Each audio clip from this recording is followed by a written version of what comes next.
অহাবাৰ মোক ভোট দি জিকাই দিয়ক, মিঠাতেলটো কৰি দিম। হ'ব। 1 নৱেম্বৰৰ পৰা ৰেচন কাৰ্ডত আমি আপোনালোকক দালি, নিমখ আৰু চেনি কম দামত দিয়া আমি আৰম্ভ কৰিম। 1 তাৰিখৰ পৰা চাউলৰ লগতে দালি, নিমখ আৰু চেনিও আপোনালোকে কম দামত পোৱা আৰম্ভ কৰিব। কি বাকি থাকিলে? গেছ বাকি থাকিলে আৰু মিঠাতেল বাকি থাকিলে, হয় নে নহয়? কি বাকি থাকিলে? গেছ আৰু মিঠাতেল, হয় নে নহয়? এতিয়া কাৰ কাৰ ঘৰত গেছৰ কানেকশ্যন আছে? হাত দাঙক। সকলোৰে আছে। এতিয়া আমি যে আপোনালোকক গেছৰ ফৰ্মখন দিছিলো, ফিল আপ কৰিলে নে নাই আপোনালোকে?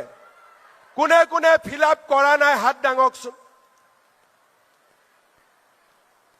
ঠিক আছে, আপোনালোকে আমাক গেছৰ ফৰ্মখন ফিল আপ কৰি দিয়ক। তেতিয়া কি হ'ব? যেতিয়া আপোনালোকে গেছ কিনিব, আপোনালোকৰ বেংক একাউণ্টত মই আৰু 250 টকা পুটুক কৰি দি দিম। হ'ব? 950 টকা গেছৰ দাম, 250 টকা চৰকাৰে দিলে 700 টকা হ'ব। আৰু 550 টকাৰ গেছৰ দাম চৰকাৰে 250 টকা দিলে 300 টকা হ'ব। সেইকাৰণে মই আপোনালোকক অনুৰোধ কৰিম, গেছৰ প্ৰপত্ৰখন অতি সোনকালে আপোনালোকে আমাক পূৰণ কৰি দিয়ক, যাতে আমি সোনকালে গেছৰ পইচাও আপোনালোকক দিব আৰম্ভ কৰিব পাৰো। তাৰ মানে 1250 অৰুণোদয়ত পাব, 250 টকা গেছৰ কাৰণে পাব।